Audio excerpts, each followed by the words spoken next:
You know very well who you are, but you won't admit it.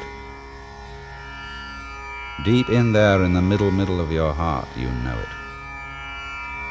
You've always been around, and always will be. And the you in you is the same as the you in me. You're not some sort of tourist just visiting in this world for a short time. You belong here, like the apple on the tree. And as the apple is the energy of the tree, you, yes, you are the energy of the world. You don't know who you are, do you? You can't really get at yourself, just as the fingertip can't touch itself and the teeth can't bite themselves.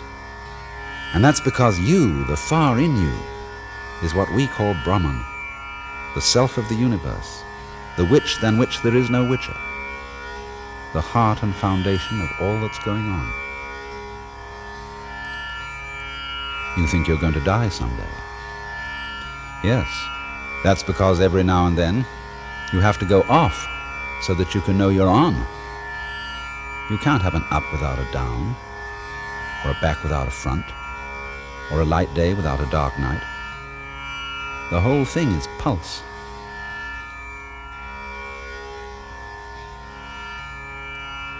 So what are you doing, Brahman? You're playing on and off with yourself, hide and seek with yourself. You're just passing eternal time with adventure. You forget who you are, really. Every now and then, you make like you're just a John Doe or a Mary Smith, or a butterfly, or a worm, or a star, and that you're lost in the middle of a big, big outside world that isn't you, that you don't understand and that you don't control. Of course. There has to be something else, something other, to bring out the feeling that you are you. And so that you can feel really you, that outside world has to feel really strange, different, weird. You old trickster. Deep down in, you know the whole bit. And therefore what you want is a surprise. So you have to let things get out of control. You have to feel lost and lonely to know you as you. And you play the thing out by inventing lusts and loves, fears and terrors, gnawing anxieties and screaming mimes. Also you can imagine, it's not really me, it's it that runs the show. But our secret is, as we say, Tattvamasi. You are it. You are running the show by not letting your right hand know what your left is doing, by making like there's a whopping great split between what you do and what happens to you. And this is what we call Maya, the great illusion, and Leela, the play, the big act. And you don't just play your game with such simple elements as on and off, black and white, or life and death. To seem as real can be, this world that you are playing must be so complicated that you can't figure it out. Especially if you're using figures to figure it. So, between black and white, there is the whole range of colors. Between thunder and silence, the whole scale of tones. And between something and nothing, between a smashing fist on the face and trying to touch air, there are all the textures of feeling. Burning, throbbing, pushing, hugging, fondling, tickling, kissing, brushing, and light wind on the skin. Your world is all these elements, of light and sound, of taste, smell, and touch, woven together in many dimensions on the fabulous loom of your brain. Your brain, the most complicated thing in the world, which you yourself grew without even thinking about it.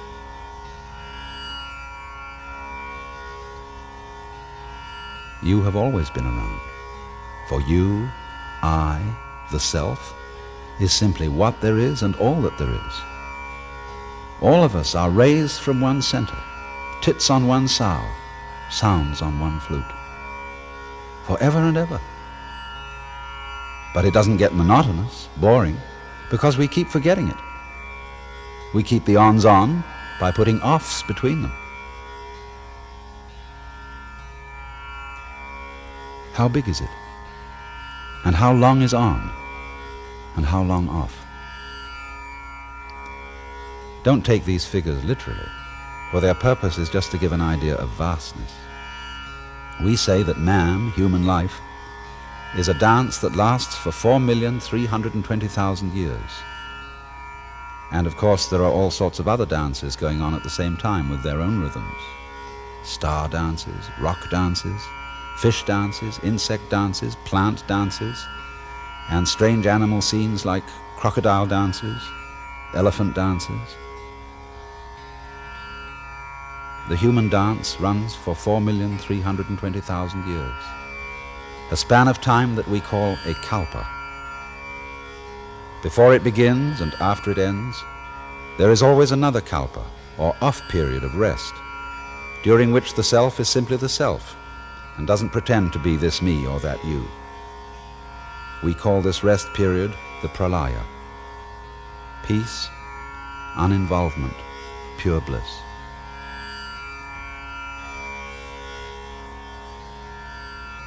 When 4,320,000 years of rest draw to a close, the Leela dance begins again, though it always seems like the first time. Every day is today. And then through many centuries, through many pulses of waking and sleeping, life and death, you stretch your world out through a span of time that varies in mood like the rainbow, running from purple to red, from royal delight to destruction and fire. For as there is no purple without red, there is no pleasure without pain. There are thus 4 great divisions of the kalpa. We call each one a yuga, and name them after the 4 throws in the Hindu game of dice. Krita, the perfect throw of 4. Treta, the slightly imperfect throw of 3. Dvapara, the throw of 2. And Kali, the worst throw of 1. And so the first period, the Krita Yuga, runs for 1,728,000 years, during which the whole world is as perfect as a fresh flower and as unblemished as the skin of a young girl. The second period, the Treta Yuga, is a little shorter. It runs for 1,296,000 years, during which a small element of evil and decay comes into life, and the tips of the petals are very slightly brown. The third period is the Dvapara Yuga, running for 864,000 years. The syllable Dva in Dvapara means 2, double or dual, so that in this age the powers of good and evil are equally balanced. The fourth period is Kali Yuga, running for only 432,000 years, in which the power of evil and destruction takes over. At the end, your eternal self takes the form of Shiva, the Lord of renewal through death, blue-bodied and 10-armed with a necklace of skulls, but with one hand in the gesture called Fear Not, as a reminder that all this is in illusion and play. And then Shiva dances the Tandava dance, the dance of fire in which the material world is destroyed, and the self returns to the state of pralaya, of peace, uninvolvement, and pure bliss. All this goes on forever, through kalpa after kalpa after kalpa, and not only in this visible world that we call the universe. For this universe that we know is only a speck of dust in another universe, and all the specks of dust in this universe that we know contain minute universes without measure, boundless inward in the atom, boundless outward in the whole. However vast, however incomprehensible, however terrifying this entire display may seem to be, all of it is at root your own inmost self, the self which you cannot touch or see or pin down or control, because it's too close, Petunia, right in the middle of everything. Because it's you.